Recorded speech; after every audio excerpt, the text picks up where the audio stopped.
This is rock until already dangerous.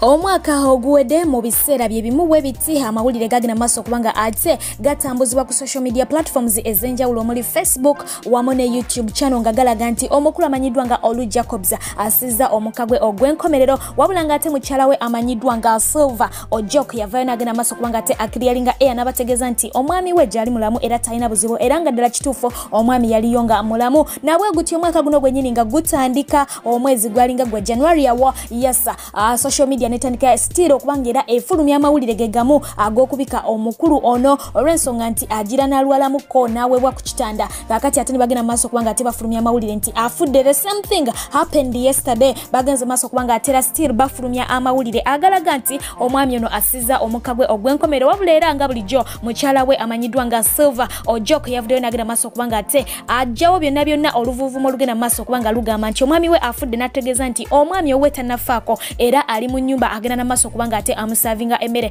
n'ategeeza nti olugambo olwo olugenda maaso lufu lukyamu mufunze omwami akyaliyo mulamu bwe ntyo nkwanirizaako kufifijja danyisako omwagalo omulungi ampuliriza gye bali gyotusizaako engalo lunaku olwaleero kansuubira nti buli kimu kikutambulidde bulungi yona yona eyo gy'oli omulungi ampuliriza bwe bali kubanga ate ogyekuumirako. Yes yo omukulu amanyiddwa nga Anthony Wameri ebibye si birungi n'akamu n'akatono ddala anti ono aweereddwa ekitanda mu ggwanga era Boston era nga tukimanyi bulungi nnyo nti omukulu ono amaze ebbanga eriwera nga ali ku kitanda wabula report evaayo egamba nti alina obulwadde obwa kansa era nga ali ku stage ya 4 twongera okubanga ate tumuteeka mu ssaala bibi si birungi n'akamu n'akatono ddala. Ate yo mukyala eyakazibwako eri mama Saamu ng'ono ye mukyala omulonde kansala wa Nansana West Yasa bw'ati yavudde n'agenda maaso okubanga ate awabula abasomesa. Jjukira nti omukyala ono yali musomesa by profession naye yabuvaamu yabiviiramu ddala we byatuuka takyasobola n'agenda maaso okubanga ate abawabula nti bayige okubanga bateekawo bu side businesses olw'ensonga nti embeera ezifaanako bwe ziti singa ziba zizengeza corona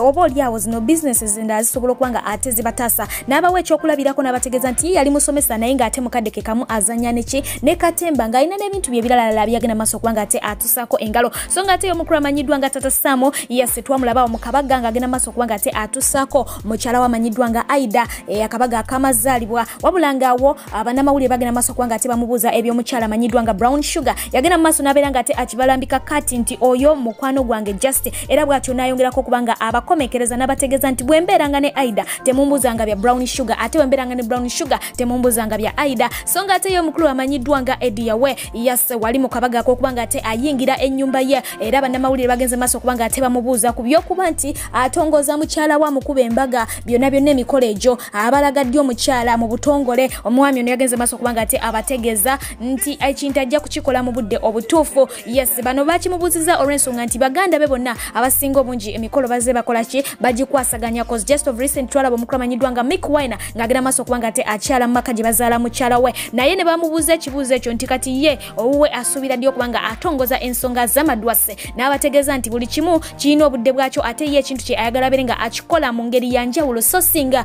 baganda be boba bato be bwe bazze bakola ki bwe bazze bakikola. Ate yo omukulu amanyiddwa nga Toby muyite Dr. T we yalabikiddeko awo ku TVM eya NBS mu program amanyiddwa nga Uncut yagenze maaso okubanga ate ayogera ku mukulu amanyiddwa nga Ykee bw'atyo yasoose kumutendereza nga waali omuyimbi ow'amaanyi ddala era bw'atyo n'agenda maaso okubanga ate amutegeeza nti ekimutawaanya kiri kimu kyokka bunafu nti obudde obusinga abumalira ku social media mu kifo ky'okubanga ate akola waka ate oluvannyuma n'agenda maaso okubanga ate amukuba engwala n'agamba nti Ykee talina nnyimba z'amaanyi ziri awo zawandiise olw'ensonga nti collaboration ezisinga obungi zayitiddemu oba zalabikiddemu si yaziwandiika wabula banne babakoze nabo collabos bagenda maaso okubanga ate bakola ki bawandiika ennyimba ezo n'amusaba abeere nga ate ava mu comfort zone ye abeere nga asituka atandika okubanga akola waka oli mwennyini eyalagira olw'ensonga nti muyimbi mulungi ekitone akirina aleme kubanga ate obudde obusinga abumalira ku social media mbu si ye waka wabula ate era still omukulu ono mwennyini amanyiddwa nga Ykee yabuziddwako ku nsonga z'omukulu amanyiddwa nga Omulangira Ssuuna jjukira nti omwami ono yaliko president president w'ekibiina kya Woma ku nsonga eyo yagenze maaso kubanga ate teyeekubira side okusookera ddala yasuse n'akalakata omukulu amanyiddwa nga OS n'ategeeza nti ffe abayimbi teri muyimbi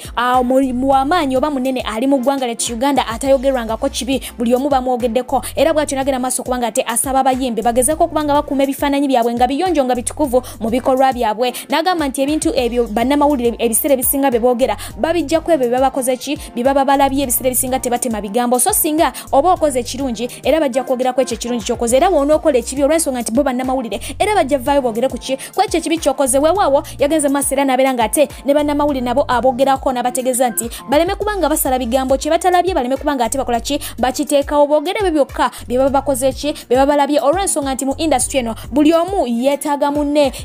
buli omu yeetaaga okubanga ate asika omukono gwa munne so ekyomulangira Ssuuna okubanga ate akwata abagundi bakaizi n'abagalira yandibadde abasonyiwa n'abeera ng'ate abata olw'ensonga nti omuyimbi ono yeetaaga bali baani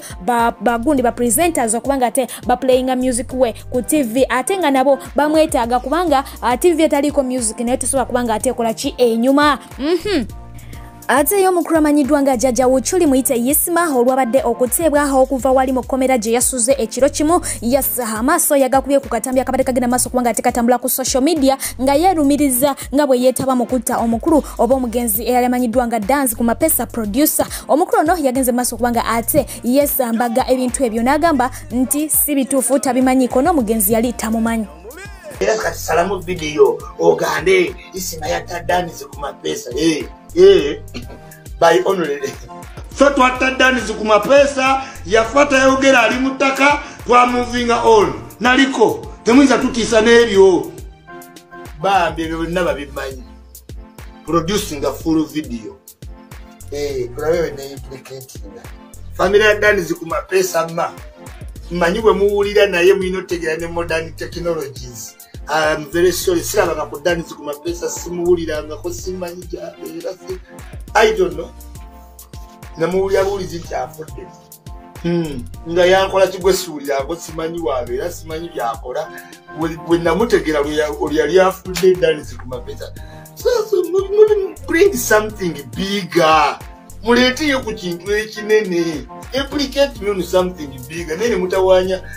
abantu emitima ne mugibayowanisa kantu we kati mukayirize ebbanga ddene n'okwata voice okoda ogatte ku video ebyo mbimanyi nnyo.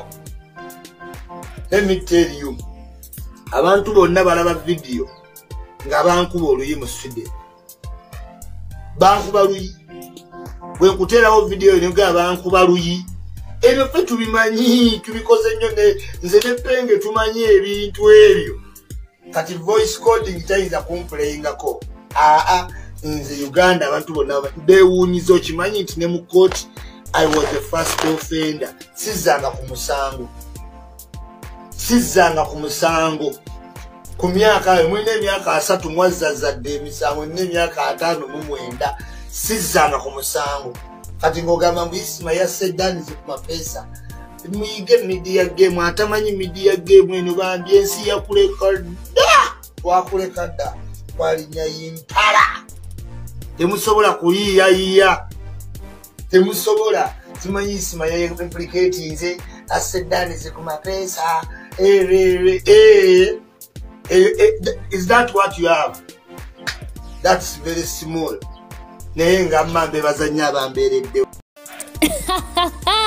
banna Uganda abali mu ggwanga eri America akambanjulire DJ Farouk omusabatuzi w'enguliko anti ono asabatula n'ebyenda ne bikwetokota yakuba enguliko kiggala n'awulira omuzibe n'alaba n'omulema n'atambula akuba ku mikolo egy'enjawulo omuli egy'amazaalibwa baby shower house party graduation n'emirala kamaala ate nga naawe atesetese ebivulu yakyasinziza ebyuma ebiri ku mulembe osobola omusanga mu kibuga California era nga n'ebibuga ebirala atuukayo musange ku namba y'essimu +7 7252447 +7252447 ye DJ Farouk ku Bay and Samu tokkiriza bagenyi bokwebowa Yes, njiddamu tokkiriza abagenyi bokola ki kweba wawe kwate DJ Farouk okuva mu ggwanga erya America. Yes, ate yo mukulu hamanyiddwa nga Kaye Wisdom yavudde nagenda maso kubanga ate ayogera ku nsonga y'abayimbi okwogerwako ababloga oba ba journalist oba bannamawulire oba ba TV presenters. N'ategeeza nti ekintu ekyo mukirabanga ekitono n'ekinene singa abayimbi bano tuba tetubogeddeko industry egenda kubanga ebowa abayimbi mugume era mugiyingire nga mukimanyi nti kyemwayingira kubanga mukola kimwogerwako nagenda maso kubanga te atuwa ekyokulabirako ekyaggwanga erya Kenya n'ategeeza nti eryo gyolaba teboogera ku muyimbi n'atubuuza nti kati gwe olaba music industry yabwe enyuma n'ategeeza nti ebowo kukamala so bw'atyo nagenda maso kubanga ate akubiriza abayimbi bagume ebino baba boogeddeko ebiseera ebisinga bye bigenda maso kubanga ate bikipinga ne music wabo kubanga atakola ki atambula kasitoba nga togenda kola ki togenda kufa wabula nga ate yo mukulu amanyiddwa nga Lwasa mayenja bw'atyo yavudde nagenda maso kubanga ate ategeeza nti ayagala omukulu namanyiddwa nga Kaye Wisdom amukwateko n'emikono gye wajinda bebiri olw'ensonga nti agenze maso kubanga ate atyobola erinnya lye amwogeddeko. Yes, yo mukulu amanyiddwa nga Suna kugambye yabagulidde ekkubo jukira nti n'olunaku lwe nagenze maso kubanga ate ngutusako eggulire ly'omukulu amanyiddwa nga basajja mivulenga naye bw'atyo awera nkolokoto okusiba omukulu yamanyiddwa nga Kaye Wisdom n'ategeeza nti yenna anagera maso kubanga ate amugulako emisango such that abeera asibibwa mwetefutefu okumukola ki okumuvujjirira enfimbi. Lwasa bw'atyo avudde nagenda maso kubanga ate awera nkolokoto nagamba nti alina bwino yenna alaga nti Kaye Wisdom abadde nga akola ki amuvuma n'ategeeza nti wakubaggalira so nonno ono ebigambo bingi byayogedde era nga ataddeko n'okuvuma. Kansooke nkwe Lwasa ate oluvannyuma nzinje tukiwunzike ekyolwaleero kati eri saawa gye tuliko yakuteeka basiru munda bonna munda tubakube muggu kati embwa mwezaliza envuma yabalolesiridde waliwo abantu abamu ababadde batiisatiisa nga bagamba nti era munnamawulire era TV evaayo nga kampani era biki ani ngenda kusibira embwa ezizze zimmanyiira nga zinvuma nabo bakitegeere kino ekyana kinaagamwa kyekyani Wisdom Kaye simanyi oba agamwa bw'osooka ku lisiti kirina obuntu obunene n'agamwa aganene ekyekyekyekyo akati ngenda kukibasibira mbuzaayo vidiyo egi vidiyo 7 tuzirina twazifunye dda tugezako ziteeka ku CD mbuzaayo egi era ndowooza okuwera enkya ssaawa 4 bajjako bagifunye kakati tuba tulinge n'ekyo kibimuwa njagala nkirage nti tekirina kuvuma bantu ngenda kusiba kibimuwa nakyo kitegeere kubanga kinvumidde ebbanga ekinvumira ebbanga ate ebisinga nno mbadde nga sibiraba nalabayo ka vidiyo kamu naye bwe nakalaba bingamba naye kino ekyana kikolawa ne bagamba bikireereese biri awo bigwira bugwizi bibisanzi bwe bityo naye nemmala ne bampa n'obuvidiyo bulala ne mbulaba nga kinvuma naye ngenda kusiba mufa kino Kaye ate ze nyinza kufaamulaba wali omusanzeeko wa sikirabanga nako buvidiyo bwendaba naye kakati Kaye nyinza kubanga nteesa naye kubanga tafaanana nabalima mu lusuku lwange omuntu okunkolera ng'oli mukozi wange olina okuba nga olina empisa amanyi okwogera kati oyo ayogera asesemu obusesemi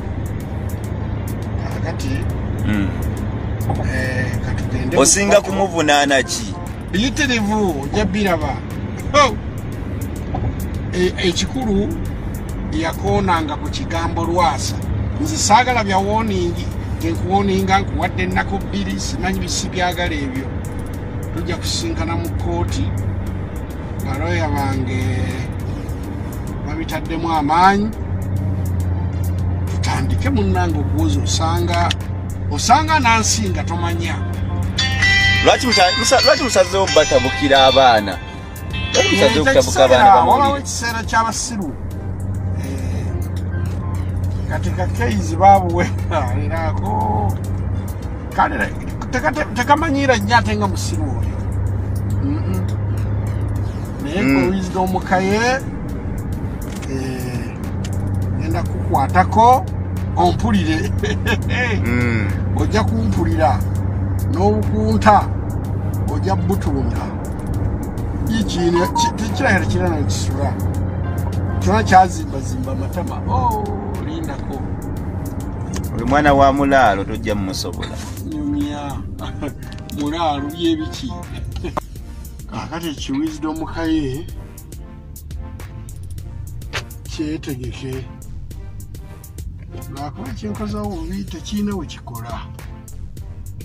abeera ku mativi toyinza munoonya n'akubula naye abaana baŋambye era tekisakubula bajja kiraba bakisaavinge tugende mu kooti sina ddakiika n'emu gye nja kusigala mabega nga ndi ku kisajja ekyo nja kubeerangawo mu kooti ne baloya bange naye ng'oluddewo mujjamu lwaki osazeewo okumwambalira kati nasazeewo nange nesasuze oye ekiseera kituuka nga ssaawa yakusiba kati ogwo omusambwa gujja kukijjonyoka abalumye lwakuba wisdom yasigadde ebweru kubanga olaccess abadde munda abaana bamuli bali munda ashibaga munda abaluma lwakuba yasigadde ebweru ekyo kigutwa ekyo birinda go sikiwadde budde olwaleero badde bize naye kakati nkya abanjagala bonna mbagambye ndi off genda kukiwa obudde olunaku lw'enkya ne bwe kinaaba bumpuku naye baŋŋamba nti kiri mwanza oba wa bati simanyi nje kituukako ekyo kigutwa ekyo birinda go sikiwadde budde olwaleero badde bize naye kakati nkya abanjagala bonna mbagambye ndi off genda kukiwa obudde olunaku lw'enkya ne bwe kinaaba bumpuku naye baŋŋamba nti kiri mwanza oba wa bati simanyi nje kituukako sijja muwa nnaku sina nnaku ze muwa we mufunira omunywereza